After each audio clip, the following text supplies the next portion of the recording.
वजीर आजम मोदी 6 रोजा गैर मुल्की दौरे पर रवाना हुए थे, जहां जुमे के रोज उन्होंने अपना वक्त यूएई में गुजारा। सदर शेख मोहम्मद बिन जायद से मुलाकात की। इस मुलाकात में तवानाई के शोबे में ताउन समेत दीगर अहम मौज़ूआत पर बातचीत हुई। अगर हम उनके यूएई दौरे की बात करेंगे तो हमें साफ दिखाई देगा कि वो अपने मुल्क के मुसलमानों से शदीद नफरत करते हैं और दुबई जाकर वहाँ के उजरा से बगलगीर होते हैं। यहाँ से अरब ममालिक को बड़े जानवरों का गोश्त भेजा जाता है, कमाई होती है और मुकामी हिंदुस्तानी मुसलमानों से नफरत की जाती है। उन्हें इस रूप में देखने के बाद महसूस होता है कि सियासी फिक्रेबाजी और नई सियासी डिक्शनरी बन रही है। ऐसा लगता है कि अफहाम व तफहीम या उफू दरगुजर से गुरेज होने लगा है। असबाब पर गौर किया जाए तो ये मुतादिद हैं। मजमूई तौर पर मोदी की वजह से देश का माहौल आलूदा हो गया है। देश भर में गौरक्षकों की भरमार है। ये खुद साख्ता पुलिस ओहदेदार बन बैठे हैं। बड़े जानवर ले जाने वाली गाड़ियों पर हमला करते हैं, जिसकी खबरें हम और आप हर साल बकरीद के मौके पर देखते हैं। अब हैदराबाद में भी मुनज़्ज़म साजिश के तहत चंद बीजेपी के कारिंदे जो खुद को गौरक्षक कहते नहीं थकते,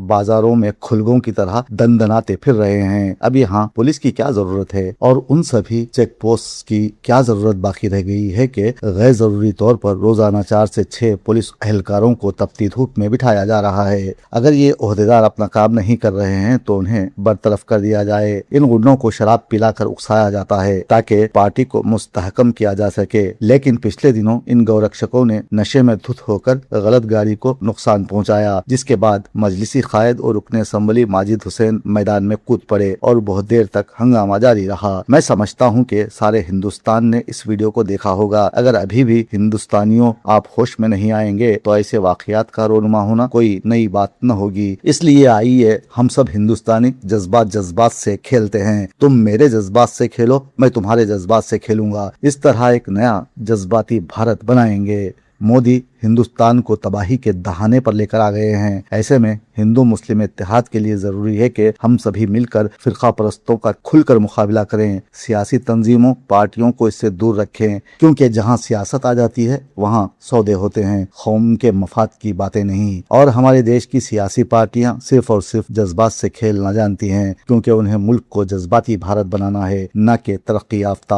और यहाँ जो कोई मुल्क को तरक्की याफ्ता कहता है उसे रुपए की गिरती साख को एक मर्तबा देख लेना चाहिए और बढ़ती महंगाई पर सवाल करने की आदत डाल लेनी चाहिए, वरना हम सभी इसी तरह गैर यकीनी सूरत हाल का शिकार रहेंगे। याद रखना।